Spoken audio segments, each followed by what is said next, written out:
కోవా కజ్జికాయలు అమ్మమ్మల కాలం నాటి ట్రెడిషనల్ వంట. చాలా టేస్ట్గా ఉంటుంది. మీ ఫస్ట్ టైం నా ఛానల్ చూస్తున్న వారు సబ్స్క్రైబ్ చేసి లైక్ చేసి షేర్ చేయండి. నేను Mihima, welcome back my channel MOS garden world.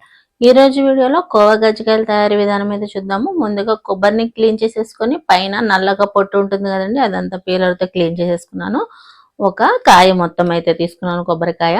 కాయ మొత్తానికి ఒక కప్పు కొబ్బరి తీసుకుంటే మనకి చిన్న కప్పుతోటి బెల్లం తీసుకోవాలి, లేదంటే ఒక కప్పుకి అరకప్పు బెల్లం అయితే తీసుకోండి, సరిపోతుంది. ఇప్పుడు ఇది మిక్సీ జార్లో వేసేసుకుని ఇలా పొట్టు పొట్టులాగా చేసుకోవాలి, లేదంటే మనము తురుముకున్నా కానీ సరిపోతుంది. ఇప్పుడు స్టవ్ మీద ఒక బాండీ పెట్టేసుకున్నాను. ఆ బాండీలో తురుముకున్న కొబ్బరి వేసేసుకొని ఒక పెద్ద కప్పు కొబ్బరికి చిన్న కప్పు స్మాల్ కప్పు, అదేనండి సగం, ఫుల్ కప్ తీసుకుంటే సగం కప్పు మీరు బెల్లం తీసుకోండి, చక్కగా సరిపోతుంది పాకానికి. ఇప్పుడు ఇది ఉండలన్నీ కరుగుతూ ఉన్నాయి కదా, ఈ ఉండలు కరుగుతూ ఉంటాయి. ఇప్పుడు చూడండి, ఉండలు చక్కగా కరిగిపోయిన తర్వాత తిప్పుకుంటూ ఇలాగే ఉండండి. ఇంకో ఇలా ఉండ పాకం వచ్చే వరకు చేసుకోవాలి, ఇంకా బాగా పాకం రానియకూడదు. ఇలా వచ్చినప్పుడు చేసేసుకుంటే మనకి ఉండలు అనేవి మృదువుగా ఉంటాయి. ఇప్పుడు ఇవి కొద్దిగా వేడిగా ఉండగానే ఉండలు చుట్టేసుకోవాలండి, లేదంటే మనకి గట్టి పడిపోతుంది. ఇదంతా గట్టి పడక ముందే కొద్దిగా వేడిని ఉన్నప్పుడే కొద్దిగా చుట్టేసుకొని పక్కన పెట్టేసుకోవాలి. ఇవి చల్లారక ముందే ఈ ఉండలు అనేవి చుట్టేసుకోవాలన్నమాట. చుట్టేసుకున్న తర్వాత స్టవ్ మీద ఒక మందపాటి కళాయి అయితే పెట్టుకోండి. అలా పెట్టుకున్నారు అంటే ఈ పాలు అనేది కౌరు పట్టకుండా, వెనకాల నల్లగా రాకుండా మనకి ఇది కోవా అనేది వైట్ గానే ఉంటుంది, లేకపోతే మనకి కలర్ అనేది మార్పు వచ్చేస్తుంది కళాయి పల్చగా ఉండటం వల్ల, అడుగు అంటుకోవటం వల్ల. ఇప్పుడు 1 లీటర్ పాలు ఫుల్ క్రీమ్ మిల్క్ అయితే తీసుకోండి. గేదె పాలనే తీసుకోండి, లేదంటే ఫుల్ క్రీమ్ మిల్క్ ప్యాకెట్ పాలు తీసుకోండి. వెన్న వచ్చే పాలు తీసుకున్నారు. ఆ తర్వాత ఒక పావు కేజీ బెల్లం కంపల్సరీ యాడ్ చేయాలి మీకు. ఇది కోవా కాకుండా మళ్ళీ మనము స్వీట్ చేసుకుంటాం కదండి, కలాకండ్, అలా కాదు. ఇది కోవా వేరు, కలాకండ్ వేరు. కోవాకి పంచదార ఎక్కువే పడుతుంది, అలా అయితేనే మనకి పాకం వస్తుంది. లీటర్కి పావు కేజీ పంచదార కన్ఫామ్గా వేయాలి. ఇలా తిప్పుకుంటూ ఉండండి.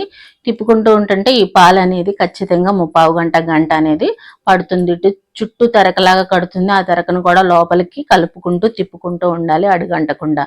ఇదిగోండి, తెరల కాగే వరకు తిప్పుకుంటూ, దగ్గర పడే వరకు తిప్పుకుంటూ ఉండాలి. కంపల్సరీ దీనికి ఈ ప్రాసెస్ అనేది తిప్పకుండా ఉండకూడదండి. తిప్పకుండా ఉన్నాము అంటే రెడ్గా మారిపోతుంది కోవా. నాకు వైట్ గానే వచ్చింది, చాలా బాగా దగ్గరకు వచ్చింది కదా. ఇలా వచ్చిన తర్వాత పాకం వచ్చేసింది, జిగురుగా పాకం వస్తుంది. తీగి పాకం వచ్చిన తర్వాత ఇలా పప్పు గుత్తితోటి ఇలా ఎదపాలి. ఎదిపితేనే మనకి దగ్గరికి అవుతుంది. ఇదైతే కన్ఫామ్గా మెదిపితేనే దగ్గరకు అవుతుందండి. ఇది కలాకండ్ కాదు, కోవాకి ఇలా మెదపాలి కంపల్సరీ మెదిపి. ఇప్పుడు మనం ఇలాగా పైన ఆ కొబ్బరి ఉండలకి ఇది ఇలా చుట్టుకుంటే మనకి పాలకోవాలు అనేవి రెడీ అయిపోతాయి. చాలా చాలా టేస్ట్గా ఉంటాయండి. కాకపోతే మనకంటే టైం పడుతుంది కొంచెము. ఎటువంటి నూనె ఆయిల్ లేకుండా అప్పటికప్పుడు స్వీట్ తెచ్చుకొని స్వీట్ షాప్లో తిన్నట్టు ఉంటుంది ఈ స్వీట్. ఎవరైనా కానీ ట్రై చేయండి. పాలు మంచిదే, కొబ్బరి మంచిదే. పిల్లలకి అప్పుడప్పుడు పెడుతూ ఉంటే హెల్దీగా ఉంటుంది. స్వీట్ కావాలనుకున్నప్పుడు 1 గంట టైం పట్టినా కానీ ఇలా చేసి పెట్టండి, పిల్లలు ఎంతో ఇష్టంగా తింటారు. ట్రై చేసి ఫీడ్బ్యాక్ అయితే ఇవ్వండి. మన అమ్మమ్మల కాలంలో ఎక్కువగా వంట చేయటం అంటే స్వీట్ అంటే ఇదే చేసేవాళ్ళండి. ఇప్పుడు టైం టేకన్ ప్రాసెస్ అని అసలు చేయట్లేదు. ట్రై చేయండి, ట్రస్ట్ మీ, చాలా బాగుంటుంది.